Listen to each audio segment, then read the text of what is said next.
Si par l'Esprit vous mortifiez les œuvres du corps, vous vivrez. Nous avons là un des enseignements les plus profonds de l'Écriture sur la sanctification. Le péché reste dans le corps jusqu'à la fin. Mais les actes du corps, chaque péché, chaque racine de péché peuvent être aussitôt mis à mort. C'est la présence de Christ, c'est la vie de Christ apportée en nous par le Saint-Esprit qui mortifie tout acte répréhensible. Le péché ne sera jamais extirpé, toutefois il peut être mortifié et gardé dans la mort. Pour réaliser cette mort au péché, nous n'avons qu'à être remplis de l'esprit de vie qui est en Jésus-Christ, la vie de Christ en nous, fait incessamment mourir le péché. C'est de trois manières que le Saint-Esprit vient mortifier le péché. Quand le croyant est tombé dans quelque péché, le Saint-Esprit le mortifie ou l'efface en lui faisant placer sous le sang de Christ. Quand le croyant redoute d'être entraîné au mal par le mauvais penchant de sa nature, le Saint-Esprit peut tenir le péché assujetti par la puissance de la mort de Christ. Et quant au péché involontaire qui est au-delà de son contrôle, le croyant compte encore sur le Saint-Esprit pour le vaincre aussi par la puissance de Jésus.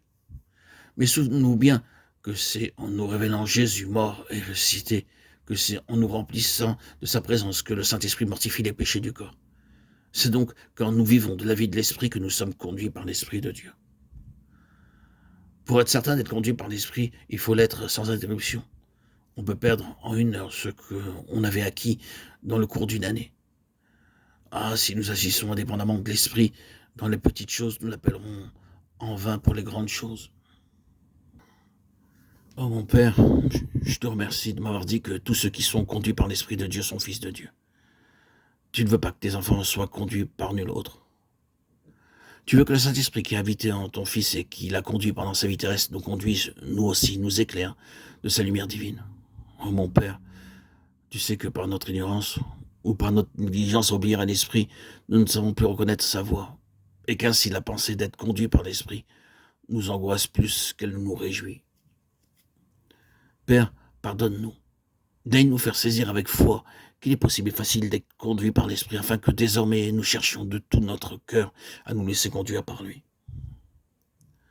Oh mon Père, oh mon Dieu, oh mon Roi, Seigneur, je m'abandonne à toi, pour que tu me conduises en toutes choses par ton Esprit. Je renonce, dès à présent, à l'instant même, à ma sagesse, à ma volonté propre, à mes propres vues et ressources, ici et maintenant, tout de suite. Et je veux poursuivre cette pensée chaque jour. Je veux attendre avec soumission la direction d'en haut. Que mon esprit soit toujours réduit au silence en ta sainte présence et que j'attende de ton esprit qu'il règne en moi, Seigneur, mon Dieu et mon Roi. Que par l'esprit je mortifie les œuvres du corps et que je sois transformé par le renouvellement de mon esprit afin d'éprouver que ta volonté est bonne, agréable et parfaite. Romains 12:2.